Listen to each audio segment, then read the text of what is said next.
Hi, and welcome back to another episode of the History of Fan Anime. I'm your host, William Chow, and today's episode, I would like to first of all welcome all of the viewers from the Happy Console Gamers channel. I mean, you guys are really helping me out with the big push towards subscribers and that kind of stuff.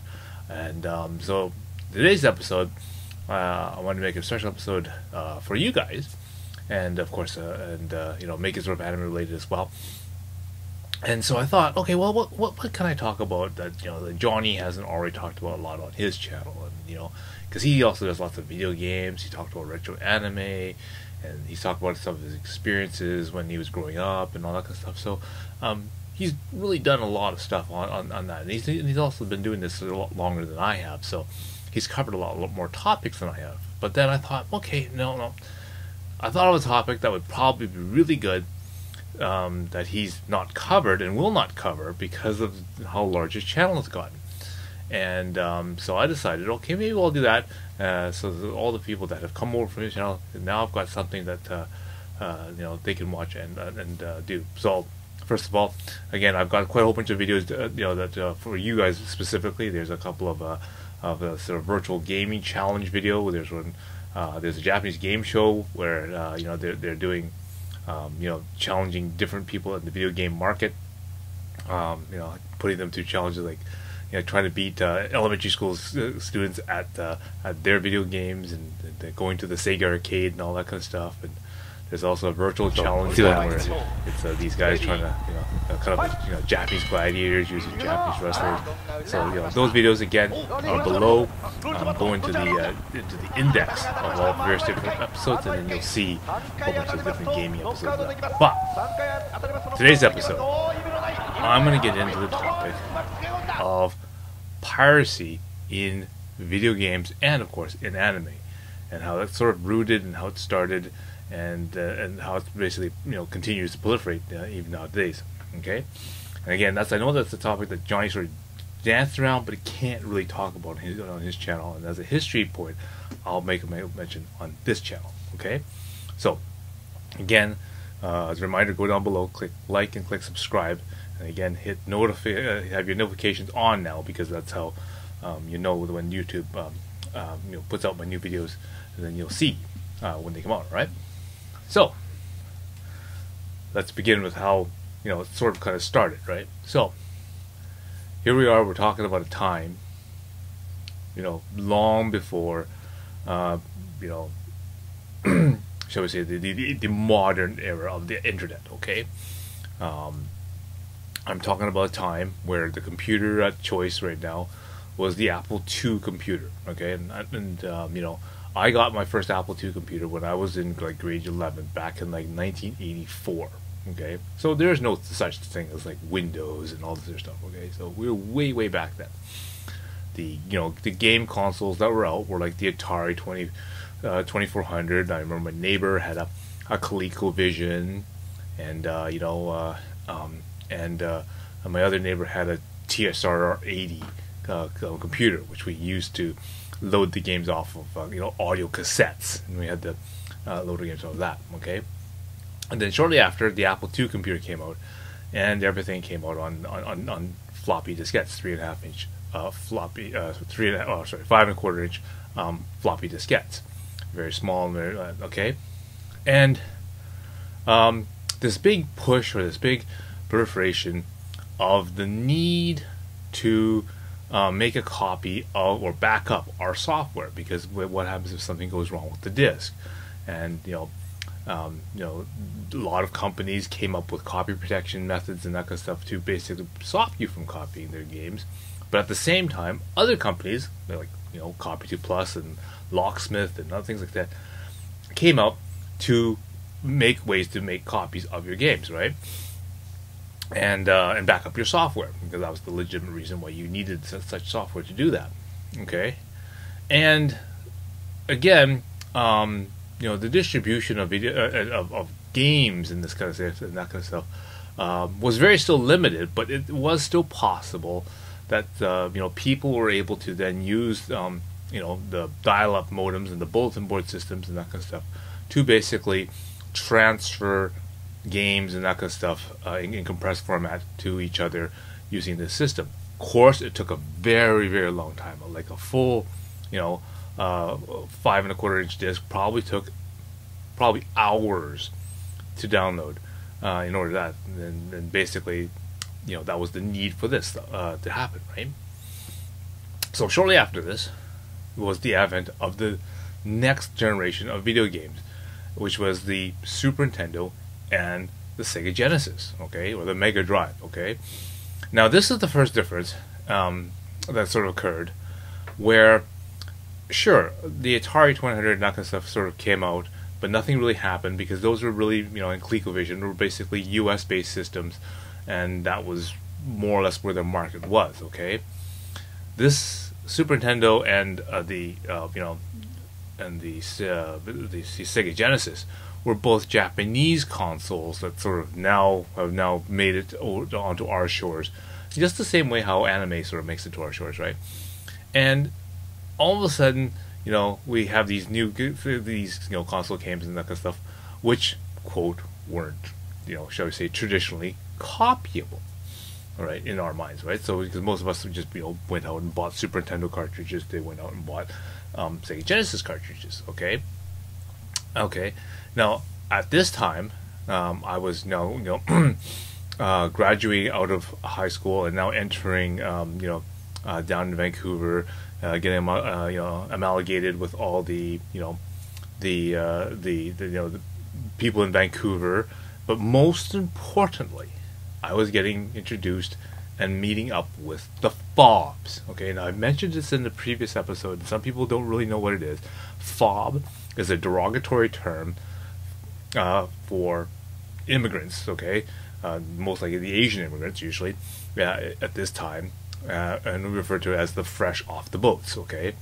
Now, this particular type of FOB, okay, was the Hong Kong, Hong Kong people getting ready to basically leave Hong Kong because, obviously China was going to take it over in 1997, okay? And we're talking about basically 1987 to about 1990 at this time, right? Because that's when, that sort of console came out. So these people are getting ready to evacuate if they need to, okay? So I've been basically associating ourselves with these FOBs, and they're generally speaking, quite well off, because obviously if you've got enough money, and enough interest to leave Hong Kong, then you pretty well much are affluent. You have money. You have obviously enough money to buy properties and that kind of stuff in other countries, and obviously you send your kids and that stuff to go to schools as international students to these other countries, right? So again, at this time, Hong Kong and even Taiwan are known as, well, at least to my mind, still the #1 bootleg capitals of the world. Okay, I mean, this is the place where you get the $10 look-alike Rolodexes and the $10 Gucci bags and kind of things like that. Okay, because it's a big melding pot of Asian culture and this sort of shall we say cheapness, if you will. All the Western culture, all the movies and the DVDs are being super dirt cheap, and CDs were really dirt cheap just because they're all being produced using the because a lot of things were being made in China, made in Hong Kong, made in Taiwan. They were made at a fraction of the price, so things were a lot cheaper and quote maybe not quite so authentic, right? But with this sort of phase going on, this system of okay, well, we need to these are very, very popular games in Japan, and obviously in these other countries as well. They started thinking of ways to find a way to copy them, and of course now the advent of this thing called the Game Doctor sort of came out. It was a device. I'll talk about the one on the Super Nintendo, but obviously they also existed for the Mega Drive. But it was a device which basically had the equivalent of a cartridge on one end, which allows you to plug the device into the Super Nintendo or the Super Famicom. It allowed you to plug a cartridge into it, and it basically had a floppy disk drive, a 3.5-inch floppy disk drive on it. So that was basically enough to basically allow you to do different functions using your Super Nintendo controller. It then basically allowed you to plug in a cartridge, copy the contents of that cartridge to a floppy diskette or to internal memory, and then it would also allow the Super Nintendo to access it as if it was a cartridge. Okay, it also allows you to reload the contents of a cartridge off a floppy disk, and then allow the Super Nintendo to then play the game off of the floppy disk. And basically, yeah. So basically, that was sort of the original pioneering of how Super Nintendo cartridges and thus Sega Genesis cartridges were able to to be copied or to be read into a digital form. Now, this is obviously highly frowned upon by Nintendo and Sega, but you see, for people like us in North America, right, we would never have known or seen this kind of stuff because, again, there's no internet as we know it. There is no way that there's no website or anything that you can go to get this stuff. You actually had to be in the know. Like, you had to know someone who knows this stuff or gets this stuff to go and get it, right? Because again, this is kind of this is really underground kind of stuff. You can't just kind of say there's no sort of Alibaba or something that you can order tons of this stuff from Hong Kong, because obviously there's no one in Hong Kong that's going to send you thousands of these units to sell, right? This is the kind of stuff that you know somebody. So if you know a fob, he can go, hey, I can set you up, and I can get you one of these things. And it's one of these things that you're gonna have to probably put into someone's luggage and then bring it in, or you're gonna have to disassemble or something, because you just can't put it in the mail, because most likely they'll customs will get it and they'll seize it or do something like that. So you can't go that route, right? So so these things weren't exactly easy to get hold of, okay? But when you could get hold of them, they were like gold, okay? So people who had it, I remember I had to get one from a friend of mine, from Taiwan. It costed me probably I think $800 at that time to get something like that, and yeah, that's how I started playing Langrisser, so early, and we played the whole thing for Der Langrisser, and I remember playing hours of that, Final Fantasy and things like that.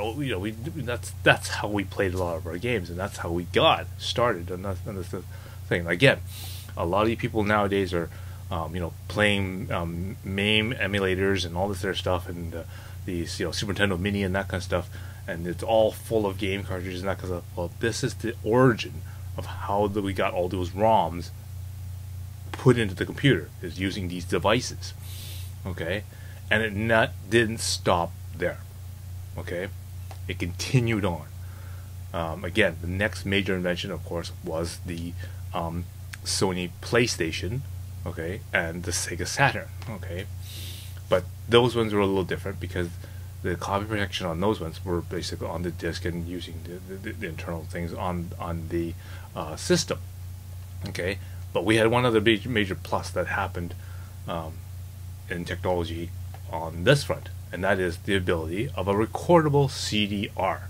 This is the advent of recordable media, okay? So again, count on the Hong Kong guys. They figured out that, hey, we like all these games and all this other stuff, and then so they started marketing these ways, of course, to basically duplicate PlayStation games and Sega Saturn games, okay? Again, usually from Hong Kong, usually from Taiwan.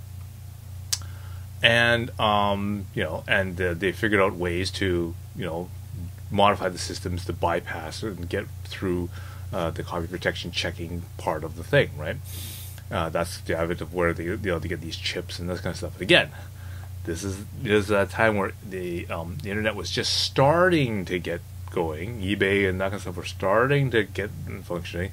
But again, it's highly against the TOS to be posting and selling these bypass chips, and obviously you couldn't sell these copied games on those platforms, right?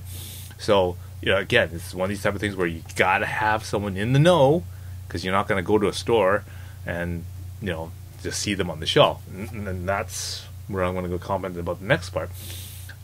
Johnny did mention that there was these places and that were up and around here where you can go to, and that's all they would sell, right? And again, these places were they were in Richmond. There was in a few places and whatnot I remember going to, and we used to on our daily, on our weekly Iwase runs, we'd hit Iwase to get our books and that kind of Japanese books and that kind of stuff, and then we'd go to these these shady places, okay, and you'd go and okay, they're not shady in the sense that you kind of they're in the back alley of some or back of some truck or something, but no, they were like in an Asian mall, okay. You kind of go in there, and it looks like a video game store, and then you kind of look around, and it's like, okay, yeah, I see PlayStations, and I see Sega Saturns, and I see posters of anime and that kind of stuff, and maybe little figurines and little things like that everywhere, and you thought, okay, well, it looks pretty normal, okay, but then you look at the games and that kind of stuff, and they're all like legit games, right? But and they're all like $100, $150 for games, which is par for the course, right? Game software wasn't cheap, okay? But everyone so if you didn't know, okay, so if you were like a white guy and you go into an Asian mall and you look at that, they'll kind of go, okay, yeah, this is just like a really overpriced game store, okay? But if you're an Asian, or if you were with an Asian and you're in the know, and maybe if you can even speak the Chinese and that kind of stuff, then they know, okay, yeah, I want to see the special book, or I want to order these numbers, right? So you give them the order, or you give them that kind of thing, and then they'll just kind of go in the back room somewhere, and they come back with a bunch of discs, and they're just numbered, okay, and they just say, here you go, that's $20 or whatever, and you get like a bunch of discs, and you go home and you try them in your PlayStation, and lo and behold, they load and they work. And so yeah, I mean, we learned a lot about new games and that kind of stuff that we probably never would have played. I mean, I remember playing, I think IQ. I finished that game in IQ 2000. That's one of those little puzzle games and that kind of stuff. Probably something I never would have played. Lots of role-playing games and lots of strategy games. I mean, the Super Robo Battle series of games I really got into just just off of whim. I probably would have never ever played them otherwise. My favorite tank games I ever got into was Panzerfront. That had lots and lots of fun. I would probably again never would have discovered that unless I came across one of these things. And lots of anime games. Games based off of an anime. So I was like, if I saw it and I said, oh yeah, I know that there's an anime about that, I'll get it, right? So and even though if it's it's a story based game like Tokimeki Memorial or whatnot, I probably would have got into it, wouldn't have known about it unless I did that. So again, a lot of games like that came in, but they said this is an era of again, we would not have known about this stuff, or we would not have gotten this much proliferation if it wasn't for the inside connections and the fobs, as you will, and all the stuff that we got from Hong Kong and from Taiwan from there. Again, being in Vancouver, being in Seattle, being in, let's say, Los Angeles and that kind of stuff, you could get access to this stuff if you knew the know, right? If you were in the know, you could get this stuff. But if you weren't, or if you were, if you're not in that, that part of the world, and you're kind of stuck on that kind of stuff, then yeah, you could still probably get mod chips and that kind of stuff, and do mods to your PlayStation and to your Sega Genesis and that kind of stuff, but you maybe not get the whole line of games and that kind of stuff until much later on when BitTorrenting and that kind of stuff sort of came in. And again, that's a whole new other section that we didn't get into. But as technology goes on, so does the efforts of trying to say copy that. And again, it's always sort of been a battle that goes back and forth, and even to now. To nowadays, where it continues on with the with the, say for example, the Super Nintendo Mini, the the Sega Genesis Mini. Hopefully they'll hurry up and get the PC Engine Mini figured out, and and hopefully they'll even come up with a Sega Saturn emulator mini thing soon enough. Okay. But anyway, so that's my sort of view, and that's my point as I lived and went through that sort of era. And again, kind of aimed this video for you guys that came over from the Happy Console Gamer, and hope that you find this very interesting and very educational, because it's something that Johnny probably wouldn't have covered. And it's part of our history, as much as to the chagrin of Nintendo or Sega or Sony, but this did happen, and this and the efforts to prevent it from happening in the future. Who knows what will happen, right? So again, go down below, click like and subscribe, and I will see you in the next video. All right. So until next time, see you again.